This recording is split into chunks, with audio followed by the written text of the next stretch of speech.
நஷ்டப்பட்டால் உலகை ஆதாயம் செய்தும்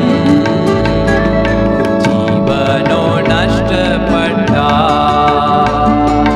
மரணம் வரும் வேளை மறுமைக்குள் செல்கையில் என்ன லாபம் உனக்கு?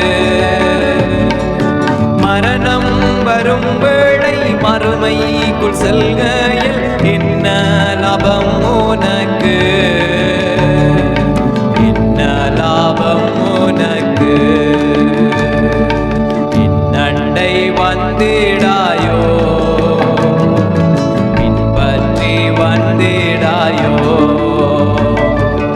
என்னண்டை வந்திடாயோ, பின்பற்றி வந்திடாயோ.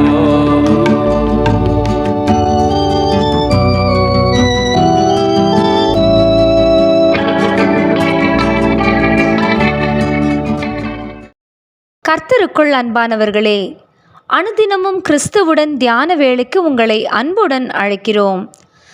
இன்றைய தியானத்திற்கான வேத வாசிப்பு சங்கீதம் 37ஆம் அதிகாரம் வசனங்கள் 7 முதல் 20 வரை. தியானத்தின் தலைப்பு உலகமா ஜீவனா? மனுஷன் உலகம் முழுவதையும் ஆதாயப்படுத்தி கொண்டாலும் தன் ஜீவனை நஷ்டப்படுத்தினால் அவனுக்கு லாபம் என்ன? மார்க்கு 8ஆம் அதிகாரம் வசனம் 36. தாவீதின் சங்கீதங்கள் பல தடவைகளிலும் அவரது வாழ்வின் அனுபவங்களோடு பின்னி பிணைந்ததாகவே காணப்படுகிறது. தனது வாழ்வில் தேவ நோக்கம் நிறைவேறவும் அவரது சித்தப்படி உரிய நேரத்தில் ராஜ்யபாரம் தனது கைக்கு வரும் காலம் வரை பொறுமையோடு காத்திருந்தவர்தான் தாவீது. ஒன்றும் அறியாத தன்னை சவுல் ராஜா கொல்ல தேடிய வேளைகளிலும் அவருக்கு நன்மையானதையே செய்ய முன் நின்றவரும், சவுலை கொன்றுவிட சந்தர்ப்பம் வாய்த்தும் கூட அதை பயன்படுத்தாது தேவனின் வேலைக்காக அமைதியுடன் காத்திருந்தவரும் இவரே. தன்னை விரோதிப்பவனுக்கு தானே நியாயாதிபதியாகிவிடாமல் கர்த்தரையே சார்ந்து வாழ்ந்தவர்தான் தாவீது. நீதியாக நடக்க தன்னை தேவ திட்டத்திற்குள் ஒப்புவித்த தாவீது நீதிமானுக்கு தேவனால் கிடைக்கும் கீர்த்தியையும் துன்மார்க்கிற்கு வரும் அழிவையும் குறித்து திட்டவட்டமாய் இச்சங்கீதத்தில் பாடியுள்ளார்.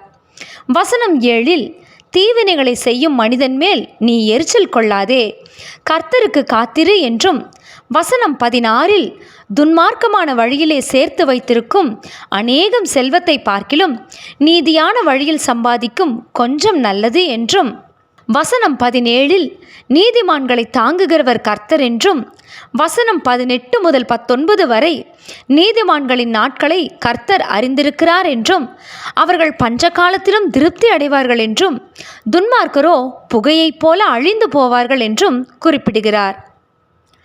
இரு சாராரையும் தாவீது நேர்த்தியாக வேறு பிரித்து காட்டியுள்ளார்.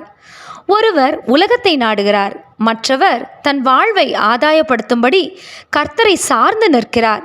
இதில் நாம் யார்? இவ்வுலக வாழ்வை உல்லாசமாக வாழ அநீதியான பல வழிகளை கையாண்டு பணத்தையும் பெயரையும் புகழையும் நாம் சம்பாதிக்கலாம். ஆனால் தேவனால் புகழப்படும் வாழ்வு நமக்கு கிடைக்காது. மாய்மாலமான புற வாழ்க்கையால் உலக மனுஷரை ஏமாற்றி வாழ்ந்து விடலாம். ஆனால் நம்மை ஒரு நோக்கத்தோடு உருவாக்கிய நம் ஆண்டவரை ஏமாற்றி வாழ்வோமானால் அது நமது ஜீவனை நஷ்டப்படுத்தும். உலகமா அல்லது நமது ஜீவனா? எதற்கு முக்கியத்துவம் கொடுக்க போகிறோம்? தன்னை பின்பற்றி வர விரும்புகிறவன் என்ன செய்ய வேண்டும் என்று இயேசு மார்க் 8ஆம் அதிகாரம் 34இல் தெளிவாக கூறிவிட்டு, மனுஷன் உலகம் முழுவதையும் ஆதாயப்படுத்தி கொண்டாலும் தன் ஜீவனை நஷ்டப்படுத்தினால் அவனுக்கு லாபம் என்ன என்று கேட்கிறார். ஆதலால் உலகம் தருகின்ற இன்பமான துன்மார்க்கமான பாதையை வெறுத்து கடினமாக தோன்றினாலும் கிறிஸ்துவின் நாமத்தை குறித்து வெட்கப்படாமல் அவர் வழி நடப்போமா? ஜெபம் செய்வோமா? அன்பின் தேவனே, உல்லாசமான உலகத்தை அல்ல, சிலுவையை எடுத்துக்கொண்டு இயேசுவை பின்பற்றும் ஜீவனுக்கு ஏதுவான வாழ்வை தெரிந்து கொள்கிறேன். ஆமேன்.